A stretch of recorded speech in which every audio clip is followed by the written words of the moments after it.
Então, bom dia a todos os alunos. Então, hoje a gente inicia nosso ciclo aí de palestras com ex-alunos ou profissionais da área de engenharia eletrônica. Hoje, então, a palestra vai ficar com o ex-aluno Almir Brajo, que foi aluno aí da primeira turma, né, de eletrônica. E então eu vou pedir para que vocês façam as perguntas aí no chat, né? Se inscrevam para perguntas no chat.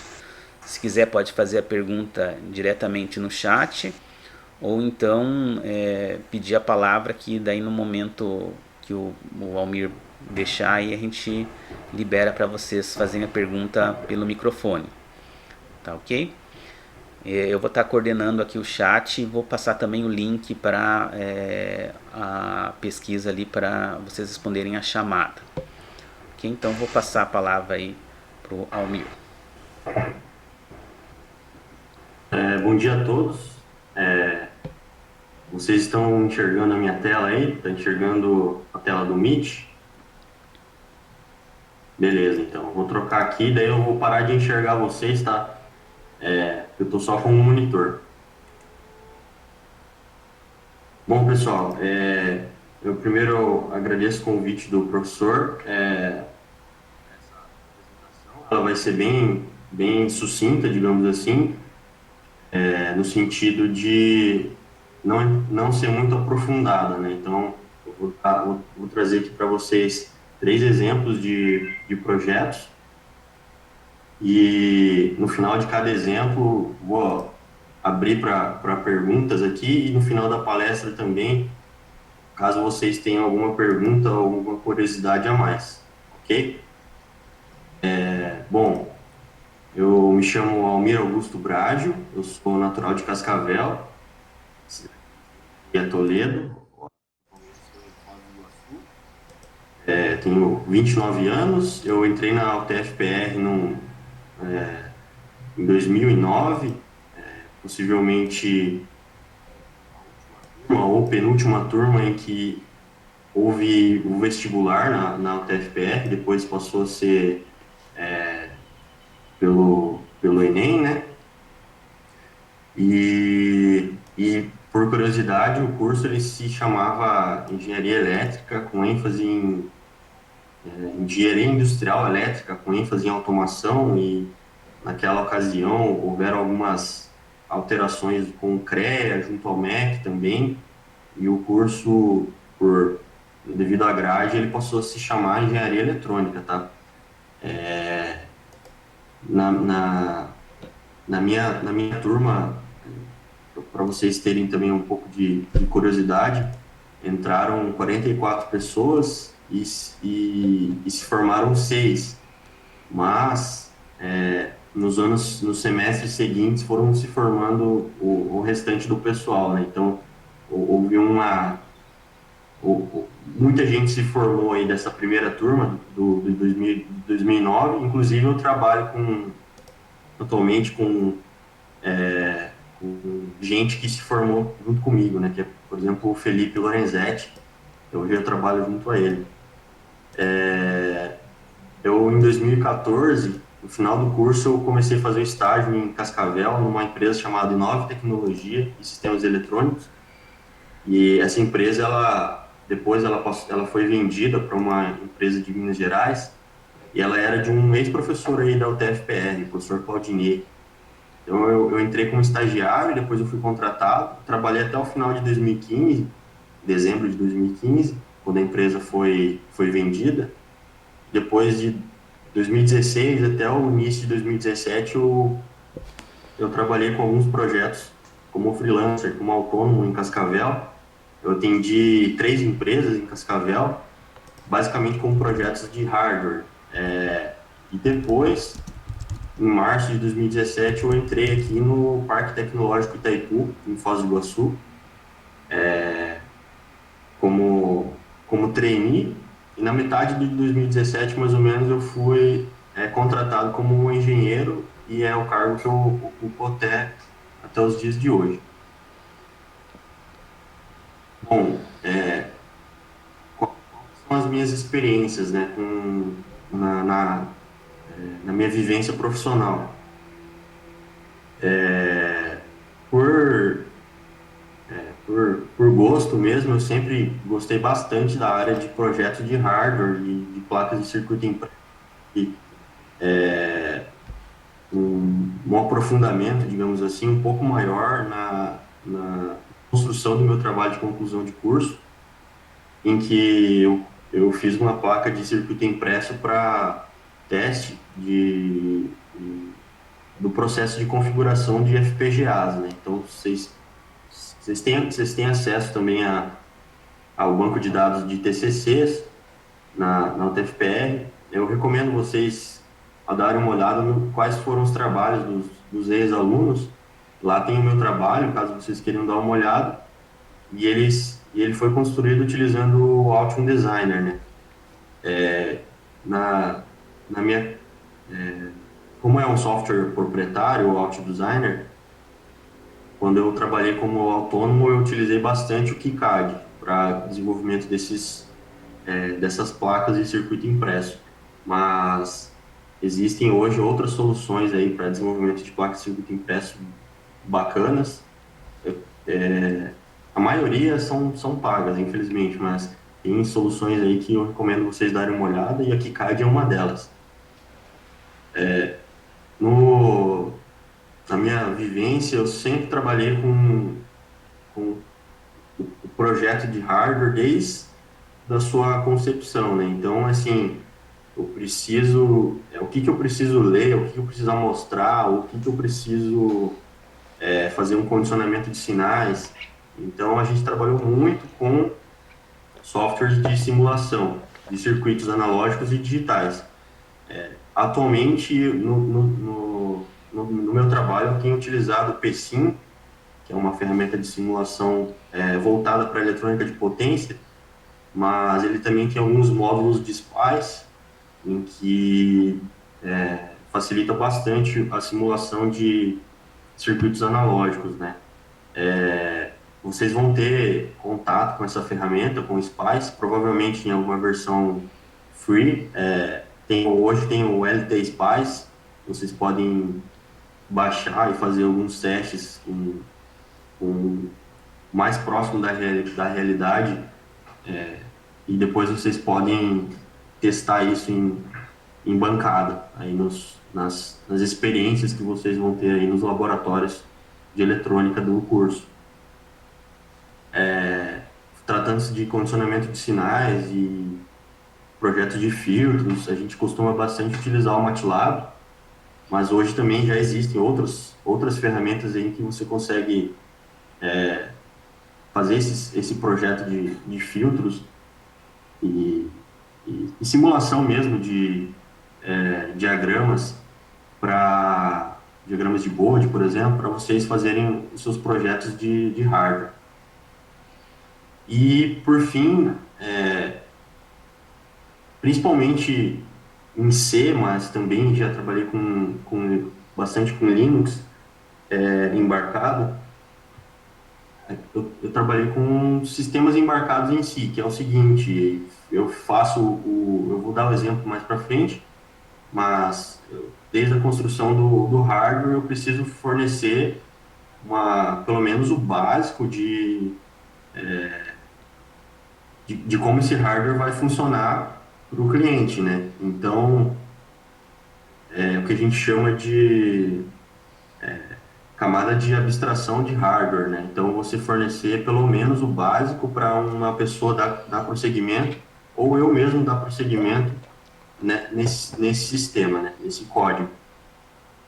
Vocês vão ter bastante contato com C, C++, e provavelmente Python em alguma disciplina.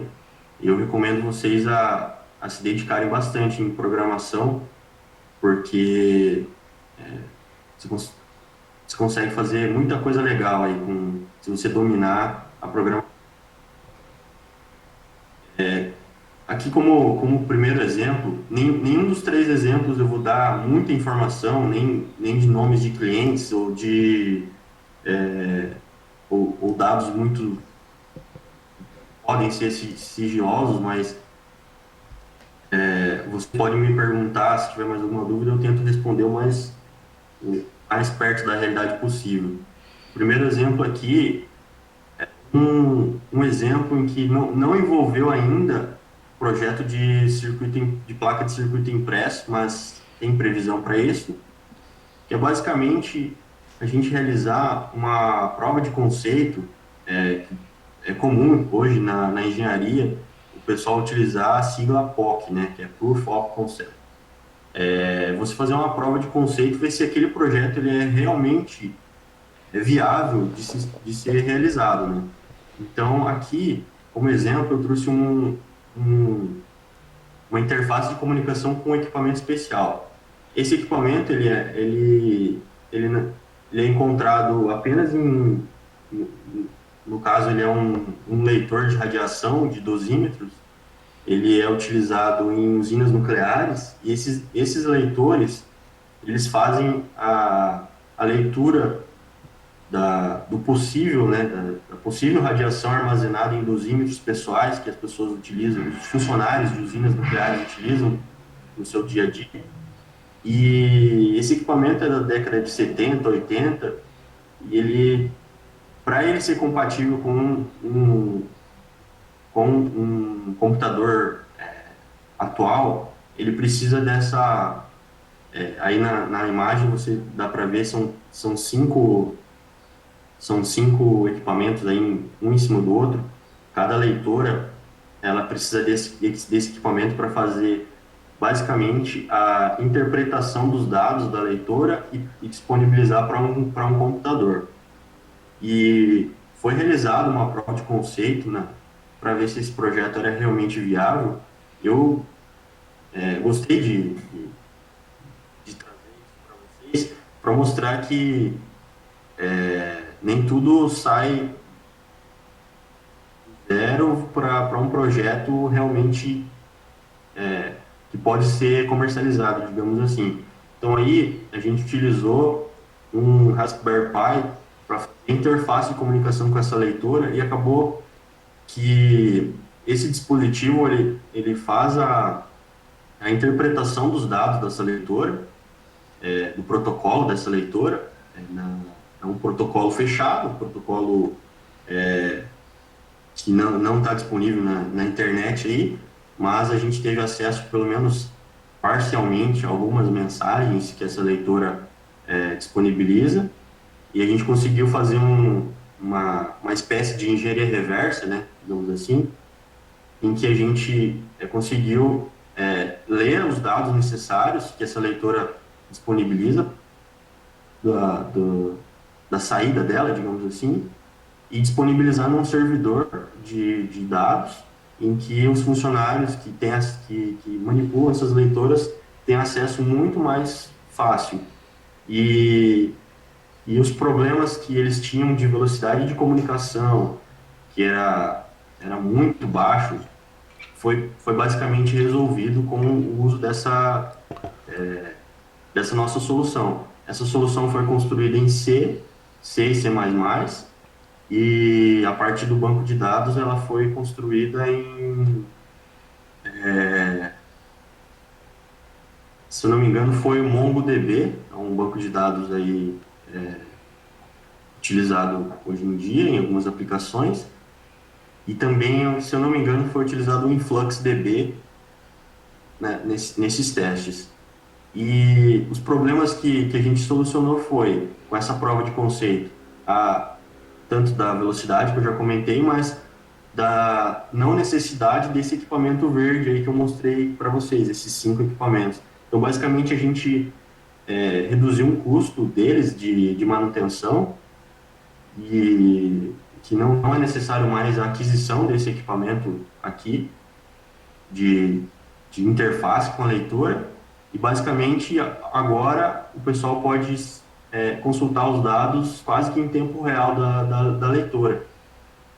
Então, é um projeto bem bacana que eu trouxe para mostrar para vocês que é possível você realizar uma prova de conceito com hardwares, com kits de desenvolvimento, no caso foi um Raspberry Pi, ou se vocês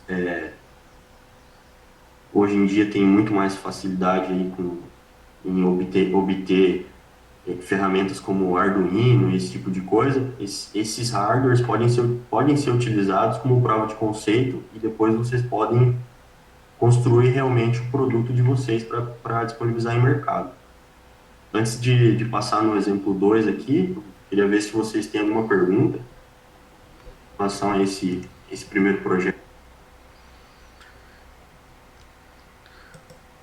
Oi, Almir, eu tenho uma pergunta aqui, quanto tempo levou para você fazer basicamente essa atualização, né, que você fez, né, do projeto? Uhum.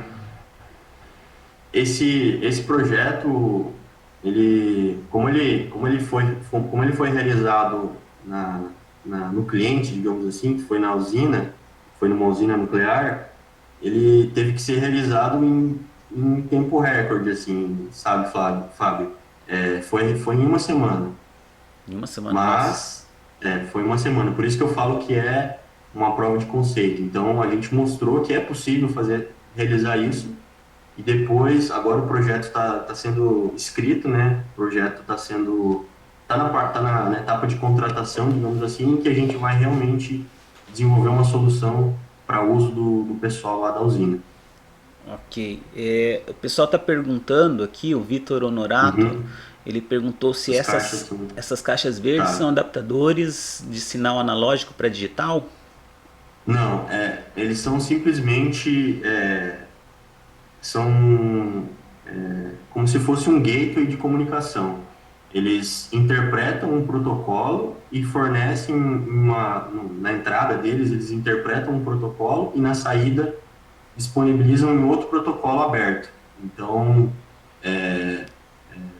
basicamente faz essa conversão de protocolo e disponibiliza para o PC. Como vocês lidam com as atualizações do sistema embarcado de software? Hoje, eu vou comentar mais para frente da necessidade dos projetos terem um gerenciamento de versão, um gerenciamento de versão de código, tanto de código quanto do projeto mesmo de hardware. Hoje a gente utiliza, basicamente, para versionamento, utilizamos Git, né? E para deploy em campo, aí varia de projeto para projeto. Nesse caso, como foi prova de conceito, a gente acessou basicamente via SSH e deu um pull lá no código e tá ok. Mas dependendo da camada de comunicação que a gente tem, do sistema embarcado, a gente pode realizar de outras maneiras, né? Tem um exemplo que eu vou dar ali que a gente não tem esse acesso ao hardware que está instalado em campo. Então, a gente tem que ir lá em campo fazer a atualização do sistema embarcado. E atualização, nesse caso, a gente utiliza um gravador de microcontrolador portátil. É um gravador da Sager, em que ele tem uma bateria. Basicamente, a gente leva o código binário e atualiza em campo, tá? Pela impossibilidade de ter acesso de rede, né? Fazer a atualização remota.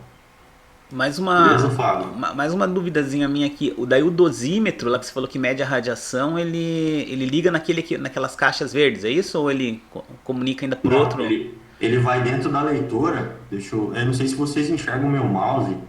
Enxerga? Estamos sim, enxergando. Então, essa leitora aqui, ele tem Ah, essa tá. doca aqui, em que o dosímetro vai aqui, o pessoal consegue colocar vários dosímetros de radiação aqui, e esse trilho leva o dosímetro para dentro da leitora. A leitora, ela tem um funcionamento bastante interessante, porque o dosímetro ele é como se fosse um cristal.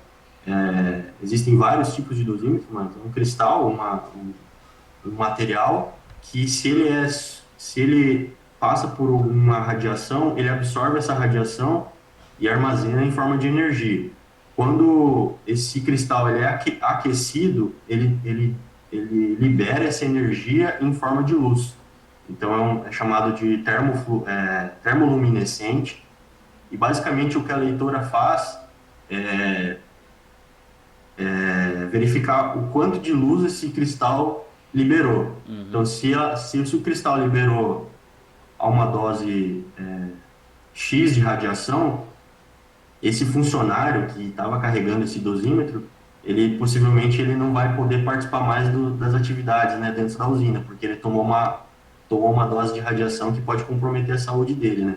Então, esse faz parte do processo de controle de quanto de radiação cada funcionário recebe no dia a dia. Ok, legal.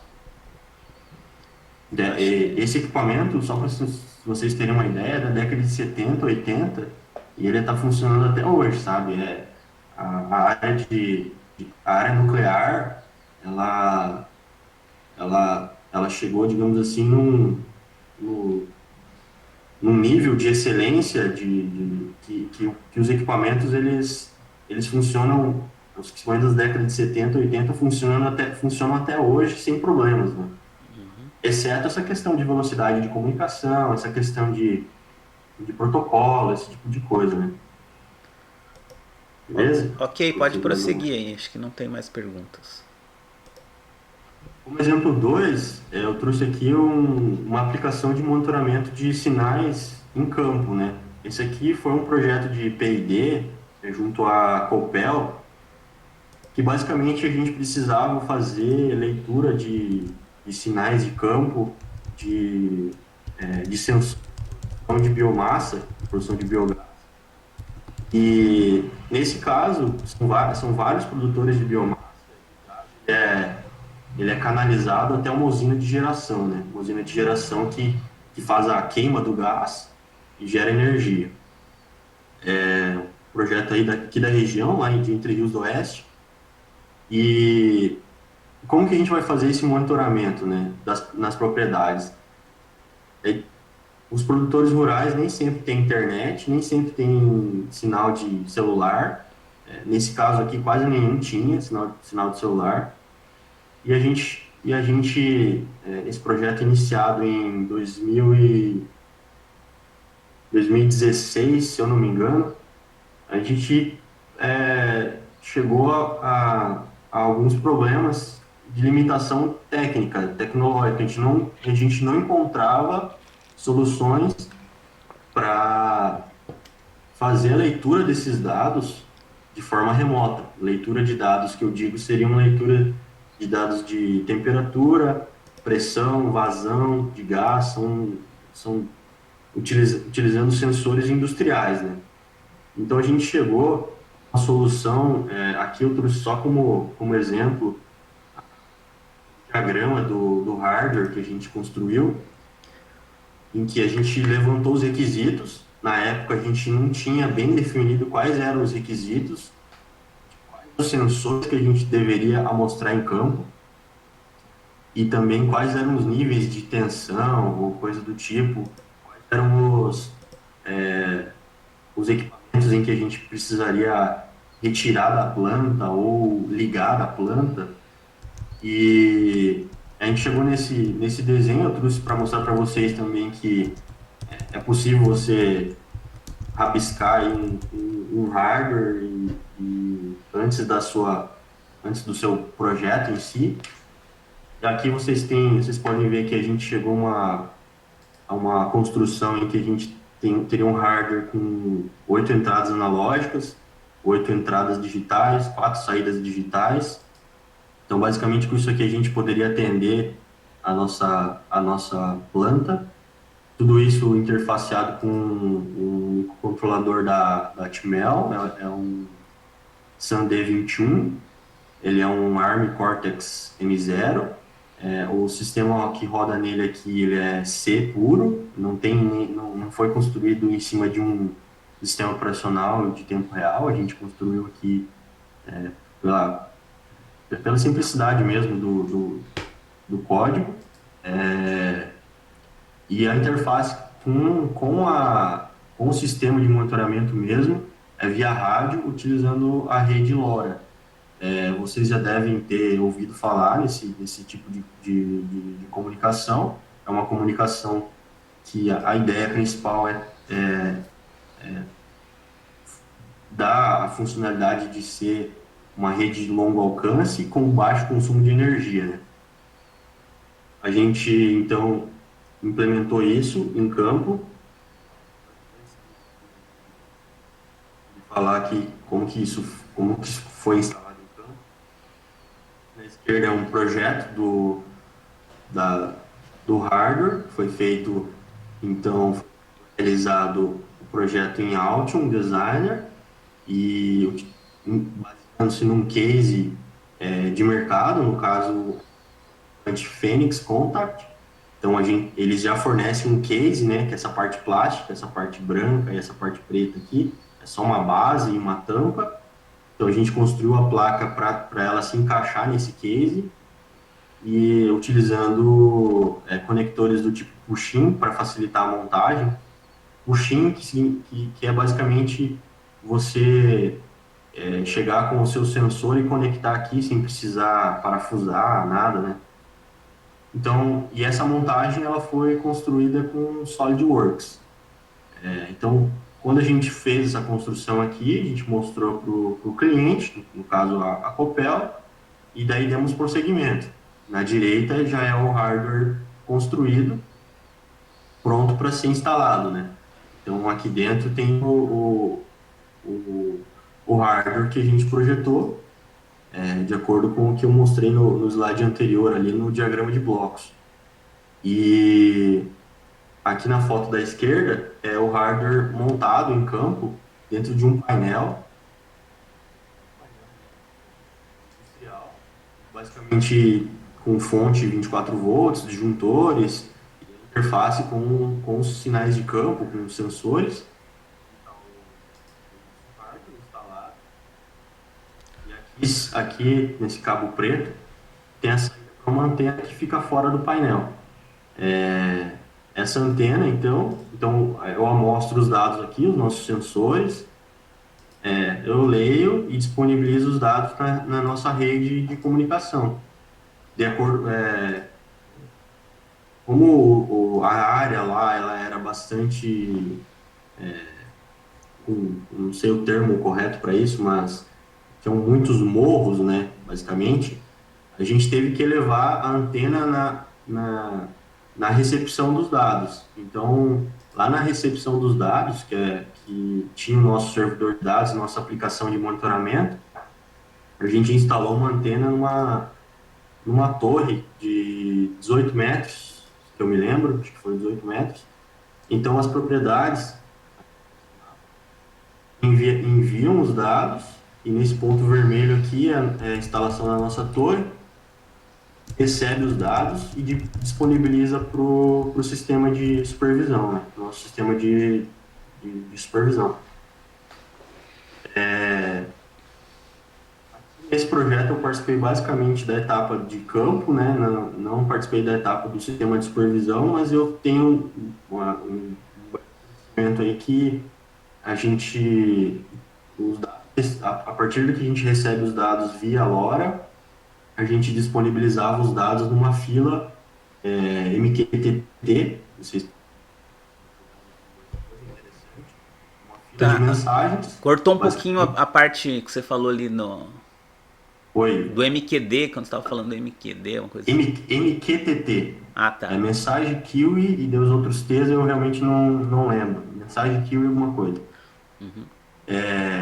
Então eu recebo os dados, disponibilizo numa fila MQTT e um sistema que foi desenvolvido por uma outra equipe recebe esses dados em formato JSON e disponibiliza num sistema de supervisão, em que ali eu tenho acesso, não é em tempo real, lógico, porque a gente está falando de um protocolo de comunicação que você tem um delay, você tem que ter esse delay entre as mensagens. No caso, a gente tem 5 minutos de, de atualização, então disponibiliza para o operador em 5 minutos os dados em campo de cada propriedade é, de, da produção de biogás.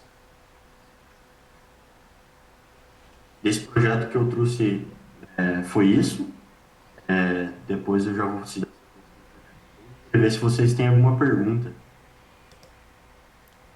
Ok, vamos aguardar aqui ver se alguém vai fazer alguma pergunta ou se quiser Isso, P&D, abrir o áudio. a gente acaba falando e tem pessoas que não conhecem. P&D é pesquisa e desenvolvimento, exatamente. Ah, tá. Eu vou até fazer enquanto o pessoal ver se alguém tem alguma pergunta. Eu ia só pedir desculpa para os alunos que não estavam conseguindo liberar eles. Daí eu descobri que eu entrei com a minha conta, que eu tenho duas contas do Google. Eu entrei com a conta que não era a conta Ah, tá. que criou a reunião. Por isso que eu não estava recebendo os pedidos deles aí de autorização. Uhum. Mas agora já está resolvido aqui. Tem até mais gente aqui pedindo para entrar aqui. Tá entrando mais alunos. Tá, beleza. Eu joguei ali no chat ali algumas siglas que eu falei, Uhum. para quem tem interesse, Laura dá One. uma buscada. Ok. Agora Acho. começou os cachorros a latirem aqui. O Vitor Honorato está perguntando que está conseguindo ler. Sina- Sim, os sinais podem ser recebidos por outros locais, a codificação deles é forte.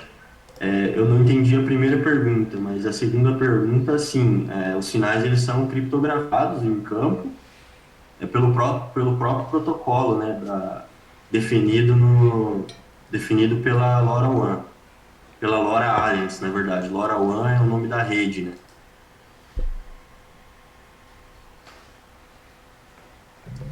Pode complementar a sua pergunta, Vitor?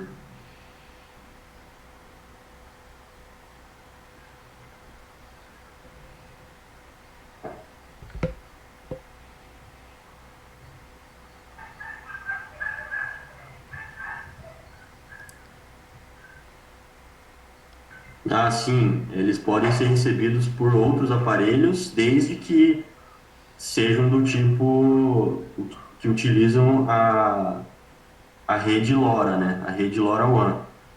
Porém, como o nosso gateway de recepção, que é lá na central que eu comentei, eu configurei quais são os nós permitidos para receber esses dados, eu vou desprezar outros dados de rádio.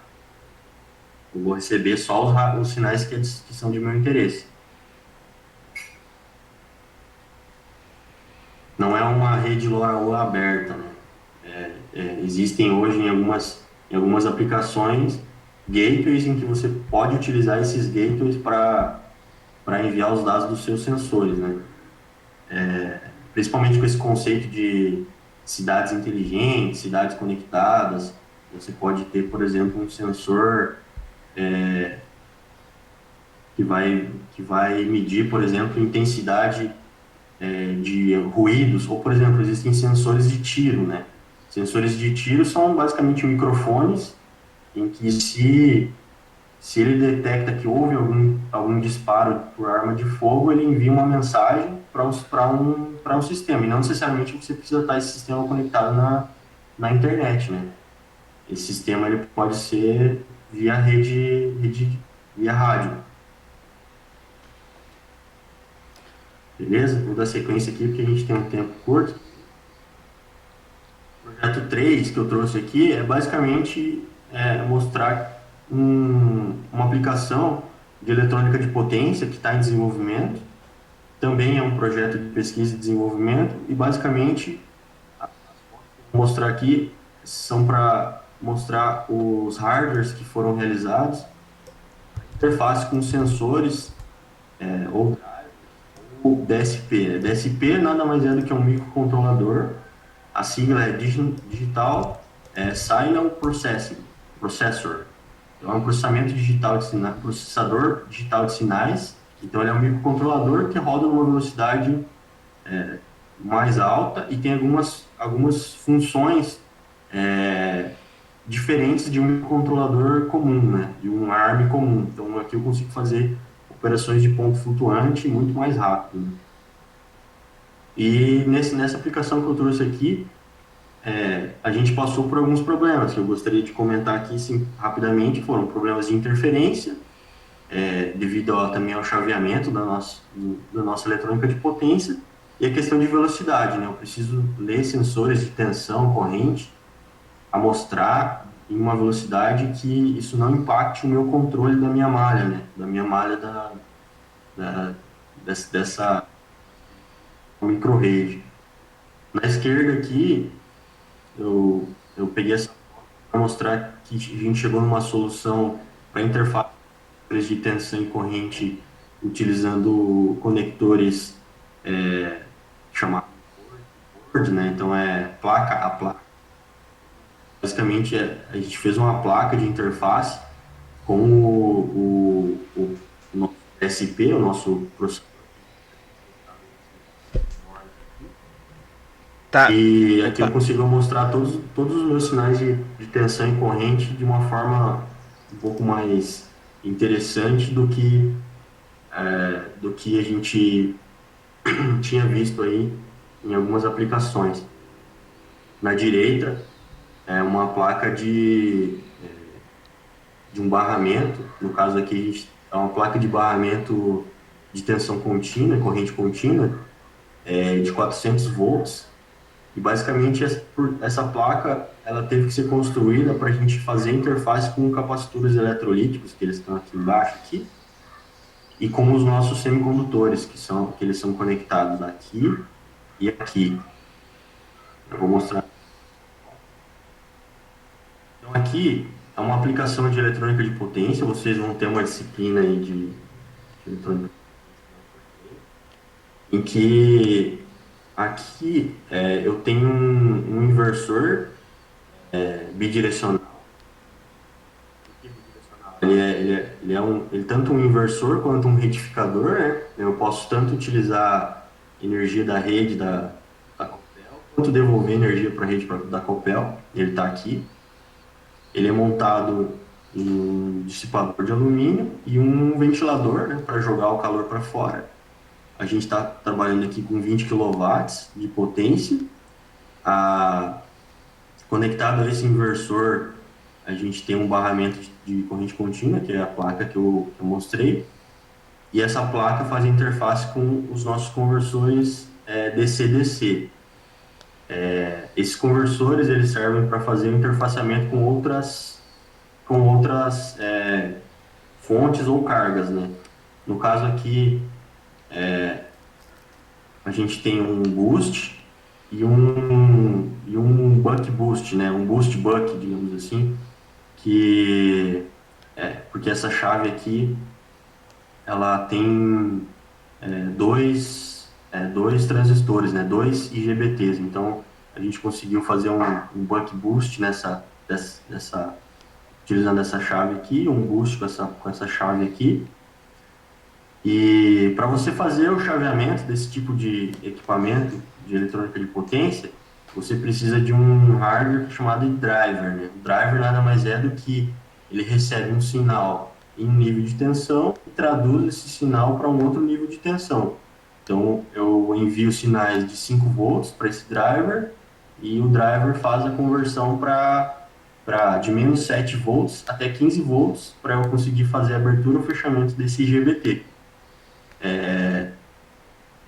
Por que que eu falei de interferência? É que assim, quando você faz o chaveamento desse tipo de dispositivo, você tem a formação que a gente fala de spikes, né? Você tem picos de tensão ou picos de corrente em que a eletrônica ao redor desses dispositivos, eles acabam sendo comprometidas, né? Podem ser comprometidas. Nessa aplicação, a gente utilizou uma interface com o nosso hardware de controle, que é esse aqui da direita aqui, utilizando fibra ótica. Então, esse hardware ele fica um pouco mais afastado da nossa eletrônica de potência e eu levo o meu sinal de chaveamento por fibra até, até a nossa placa de interface aqui. Então, aqui eu trouxe para mostrar que um único projeto ele pode ser formado por vários subprojetos, né? Então, aqui eu mostrei para vocês rapidamente. Nessa foto aqui tem um projeto de PCB para barramento, tem um projeto de PCB para interface com driver tem o próprio driver e tem a nossa placa de interface, né? Além dessa placa de interface que vocês viram na outra foto, tem mais uma placa de interface para sensores de tensão e corrente. No caso aqui, a gente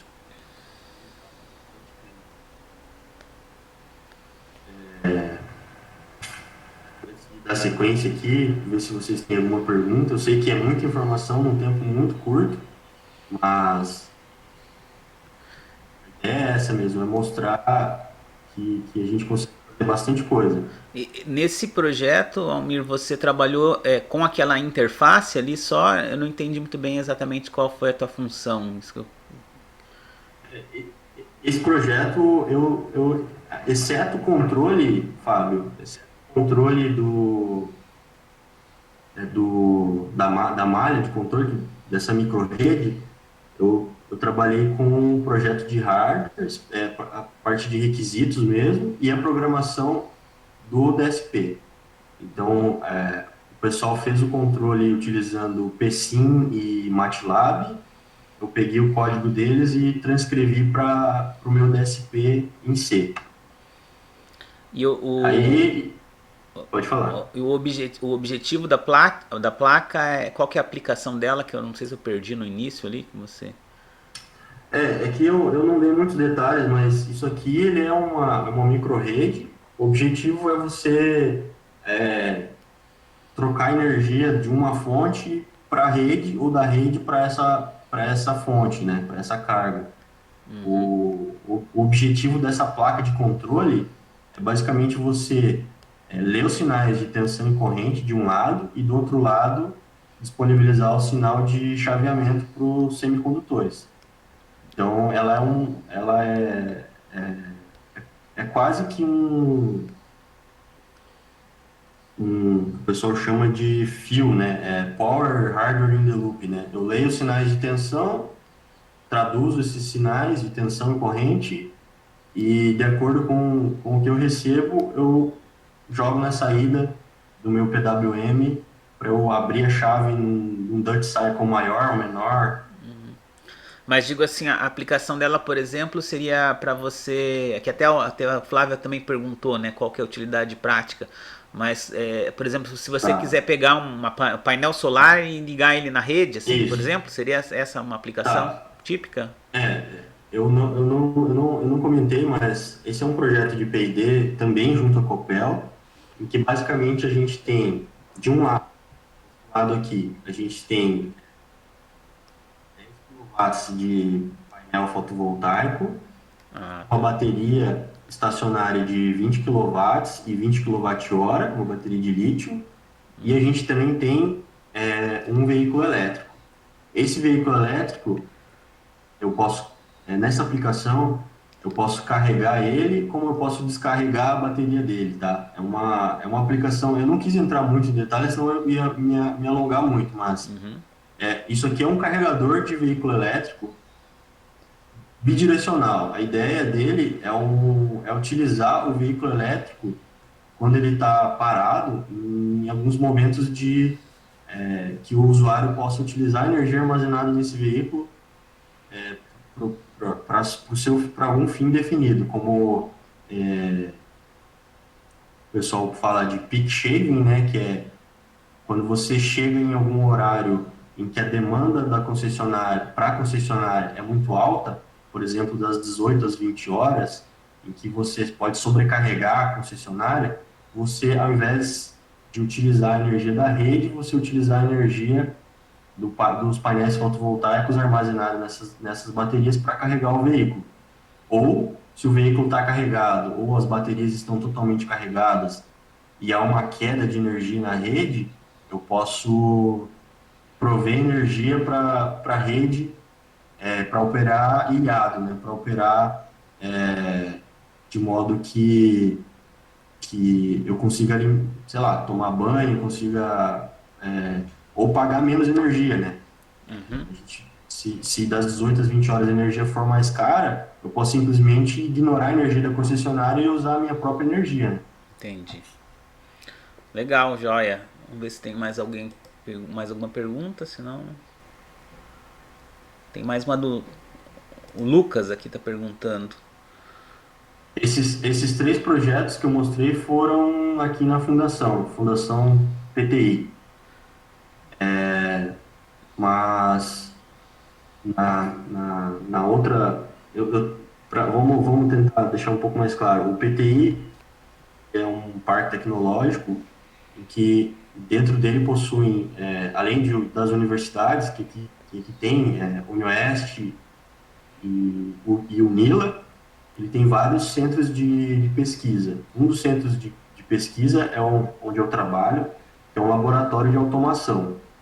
Então, esse laboratório de automação, ele é basicamente, ele atende as demandas do parque ou de projetos de pesquisa. Então, a gente atende tanto demandas da usina de Itaipu, quanto demandas externas, né? Nos três projetos que eu mostrei, foram concessionárias de energia, em contratos, em contrato da gente com a concessionária ou em contrato de pesquisa e desenvolvimento. Que então as concessionárias elas têm a, a necessidade de investir em projetos de pesquisa e desenvolvimento. Esses projetos de P&D são chamados do P&D ANEEL, né, que é a Agência Nacional de Energia Elétrica. Eles sempre trabalham com projetos que têm uma originalidade, ou seja, buscam desenvolver projetos que não existem, né, no mercado, ou existem, só que não atendem a aplicação, né. Então, esse projeto, por exemplo, desses conversores, eu posso simplesmente utilizar um inversor de mercado, né? Mas a ideia não é essa. A ideia é eu desenvolver um conversor para eu também utilizar a energia armazenada no meu veículo elétrico. Isso são conceitos novos. Então, esse tipo de pesquisa que a gente faz aqui, tá? Só mais uma curiosidade, esse projeto aí é aquele que o professor Cássio, também da UTF, está participando? Isso, Ah, tá. isso. O professor Cassius, ele é professor aí no campus. Tem formação em eletrônica de potência. E ele entrou com a gente, acho que em 2018, mais ou menos, para dar esse suporte, né? Então, ele nos ajuda nessas definições de requisitos, nessas definições dessa parte de controle mesmo. E junto com a gente também tem dois bolsistas de mestrado da USP, que são co-orientados, digamos assim, pelo professor Cassius. Legal. Meio que em paralelo com esse projeto, a gente tem um projeto parecido de uma microrrede também, mas em potência bem menor. Aqui a gente está falando de 60 quilowatts a soma das potências, né? Mas a gente tem um projeto de 1 kW de uma nanorrede, que é de um ex-aluno aí da UTFPR, que é o Rafael Moreto. Ele está fazendo Sim. mestrado na USP e a gente está trabalhando em conjunto com ele nesse projeto de mestrado. Legal. Legal. Ok. Beleza? Aqui eu sei que o tempo já acabou, 11h10. Então, eu vou dar uma passada aqui. Eu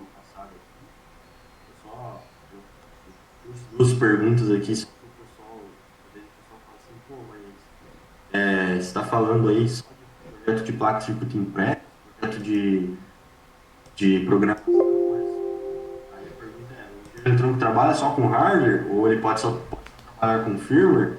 Cara, eu tenho colegas que não estão nem em hardware nem em firmware, eles estão liderando equipes de TI, por exemplo. Então, assim, vai do, vai do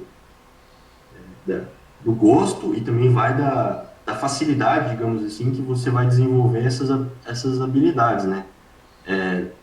No Brasil é difícil você trabalhar com hardware, infelizmente, se você não tem dinheiro, ou se você não está numa empresa em que pode prover recursos para você comprar componentes eletrônicos, comprar ferramentas de desenvolvimento, infelizmente é uma brincadeira que não não pode dar sequência, né? Você tem que ter tem que ter uma certa infraestrutura. Mas você também pode trabalhar dando suporte, né, dando consultoria a projetos externos. Eu tenho um colega meu que ele é desenvolvedor de placa de circuito impresso para empresas estrangeiras, né? Então, assim, a empresa fala assim, fulano, eu quero uma placa que faça isso. Então, ele faz todo o projeto e disponibiliza para eles o projeto inteiro sem produzir nada, né? Disponibiliza só os arquivos digitais, né? Daí a empresa lá na frente vai fazer essa produção. E quando a gente fala de firmware, né? Eu posso trabalhar só com firmware? Pode também, mas é importante que o desenvolvedor de hardware tenha domínio mínimo de programação do hardware. Só fazer hardware não dá certo, só fazer firmware também não dá certo. Você tem que ter o conhecimento de hardware, tem que ter o conhecimento de programação e para dar sequência nesses tipos de projetos, tá? Bom, eu trouxe esses projetos, desculpa eu ter corrido muito, já é 11h13. Se alguém tiver mais alguma dúvida, pode mandar mais alguma dúvida específica, né? Eu fico aberto aí mas pode perguntar pelo telefone ou pelo WhatsApp, por e-mail, tá? Eu fico aberto a perguntas. Ok. Uma travada, né? Opa, a tua tela ficou travada, mas tava para ouvir, tá? Às vezes aí eu acho que o teu equipamento de som dava uma cortadinha, eu ficava um pouquinho mais baixo, mas eu acho que eu consegui pegar aqui na gravação. Qualquer coisa o pessoal depois também, se ficar com alguma dúvida, pode ver na gravação, tá? Mas eu agradeço a tua palestra, foi bem instrutiva, achei que bem interessante os projetos, né? Bem variados, né? Eu imaginava que, né, o PTI aí, trabalhando no PTI teria, né, trabalhos bastante interessantes. Deixa eu até voltar aqui minha câmera, habilitar ela. Mas então assim agradeço, né, volto a agradecer você, né, ter aceitado o convite, compartilhar as tuas experiências. Eu espero que tenha auxiliado os alunos. Se tiver algum aluno ainda que tiver pergunta, a gente, né, eu não sei qual que é a tua disponibilidade, eu estou disponível até meio-dia aqui, né? Mas a gente, para os Sim, outros sim. alunos, a gente normalmente termina 11h10, porque às vezes os alunos podem ter alguma outra compromisso, né? Mas a gente deixa aberto para algum aluno que queira fazer alguma pergunta, né? Também pode ser sobre o PTI, né? Não precisa ser exatamente Isso. dos projetos, né? Vamos aguardar um pouquinho, ver se tem alguém que vai se inscrever. E novamente aí eu peço desculpas para os alunos que não conseguiram entrar antes, né? Porque realmente foi um erro meu aí que eu, sem querer, toda vez eu entro certinho a minha conta do Google Suite, na verdade, né? E dessa vez entrei com a conta errada, entrei com a minha conta pessoal. Ó, o Flávio está perguntando se é comum ter que importar componentes eletrônicos ou é possível achar a maioria no mercado nacional. Não, é quase impossível você achar os componentes no mercado nacional. Você vai conseguir, desde que por representantes, né, por distribuidores, né, nacional. Mas a maioria é importado. Aqui a gente costuma importar bastante de fornecedores como a Mauser ou Digi-Key, mas existem fornecedores aqui nacional. O problema é que para projetos de pesquisa, projetos de protótipo, a gente precisa ter poucas quantidades, né? Então, falar assim, vou montar só 5 unidades. E esses representantes, esses distribuidores, geralmente são apenas em quantidade, né? Eles revendem, mas apenas em um lote, né, digamos assim. Então, a gente costuma fazer importação e se o projeto der sequência, se a gente for fazer a Se a gente for escalar o projeto, possivelmente a gente pode comprar de fornecedores nacionais. Ok. Deixa eu ver se tem mais alguma. Eu até fazer, enquanto alguém não pergunta aqui, eu vou fazer uma pergunta para você. Que eu vi ali que tem um pessoal tá querendo mudar aquela lei do PID da ANEEL. Uhum. Eu não tenho acompanhado, mas você acha que vai ter alguma implicação aí para o PTI? Ou você não está acompanhando muito bem? Não, assim, eu acompanhei. Eu acho que só para novos contratos ou para editais que estejam em andamento, o pessoal possivelmente vai postergar a assinatura desses contratos, mas eu creio que projetos que estão em desenvolvimento Não vai não vão afetar. sofrer com essa alteração, tá? Eu tenho que dar mais uma lida, eu sei que saiu ontem, né? Saiu acho que dia 2 para o dia 3, dizendo que o pessoal ia ter que destinar esses recursos para outras funções, né, Fábio? Mas eu acho que não vai impactar, não. Ok. Que eu vi alguns colegas meus aí falando, algumas coisas a gente daí fica na dúvida. Uhum. Não está acompanhando. É isso, pessoal. Mais alguém que tem alguma dúvida? Se quiser também perguntar com o microfone agora. Vamos aguardar um pouquinho.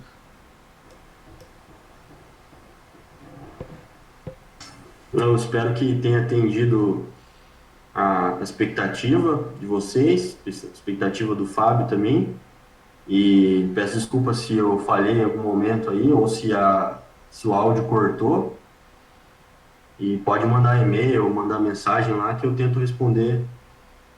E pelo menos espero que tenha dado um certo ânimo no pessoal.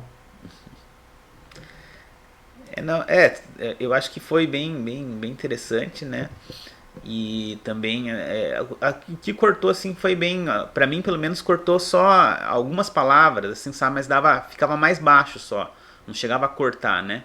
Então eu acredito que na gravação aqui vai dar para ouvir, tá? Talvez para os alunos algum tenha cortado alguma coisinha que eu vi eles falando, mas eles reclamaram mais aqui no final, às 11 horas só. Mas acho que Tá. não comprometeu não, tá? Pode ficar tranquilo. Eu acho que é isso, Almir. Não teve mais nenhum aluno aqui que se inscreveu, tem os alunos já estão saindo. Acho que vamos finalizar por aqui, até para não ocupar muito teu tempo.